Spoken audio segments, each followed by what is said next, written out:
ഉച്ചക്കത്തേക്ക് എനിക്ക് നല്ല നാടൻ അമരപ്പയർ കിട്ടിയിട്ടുണ്ട്. ഇതിപ്പോൾ എൻ്റെ ആൻറ്റി എനിക്ക് തന്നതാണ്, അവളുടെ വീട്ടിലുണ്ടായതാണ്. അപ്പോൾ അതൊക്കെ ഒന്ന് കഴുകി വൃത്തിയാക്കി അരിഞ്ഞെടുക്കുന്നുണ്ട്.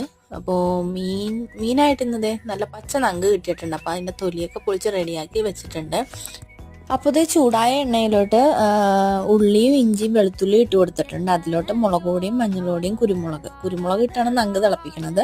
അത് മൂത്ത് കഴിയുമ്പോൾ ഒരു ചെറിയ കഷ്ണം തക്കാളിയും ഒരിത്തിരി പുളിക്ക് ആവശ്യമായ വിനാഗിരിയും ഉപ്പും ചാറിന് വേണ്ട വെള്ളവും ഒഴിച്ചു കൊടുത്തിട്ടുണ്ട്. ചാറ് തിളക്കണ നേരം കൊണ്ട് ഇതേ അമരപ്പയർ ഒന്ന് താളിച്ചെടുക്കാമെന്ന് കരുതിയിട്ടുണ്ട്. അപ്പോൾ ഇതേ അമരപ്പയർ ഇട്ട് കൊടുത്തിട്ടുണ്ട്. അപ്പോൾ ഇതേ ചാറ് തിളച്ച് കഴിഞ്ഞപ്പോഴേക്കും നമ്മുടെ നങ്കൊക്കെ പെറുക്കി ഇട്ട് കൊടുത്തിട്ടുണ്ട്. ഇനി ഈ മീനിനധികം വേവില്ല. അപ്പോൾ കുറച്ച് നേരം ഒന്ന് തിളച്ച് കഴിഞ്ഞിട്ടൊന്ന് മൂടി വെച്ചാൽ മതി. അപ്പോഴേക്കും നമ്മുടെ മീൻകറി റെഡിയായി കാണും. അപ്പോൾ ഇതേ അമരപ്പയറിന് ഇത്തിരി എരിവ് കൂടിയത് കാരണം ഞാൻ ഒരു ഇച്ചിരി തേങ്ങാപ്പീരി കൂടി ഇട്ട് കൊടുത്തിട്ടുണ്ട്. അപ്പോഴേക്കും നമ്മുടെ ഉച്ചക്കത്തെ കറിയൊക്കെ റെഡി ആയിട്ടുണ്ട്. നങ്ക് തിളപ്പിച്ചതും നങ്ക്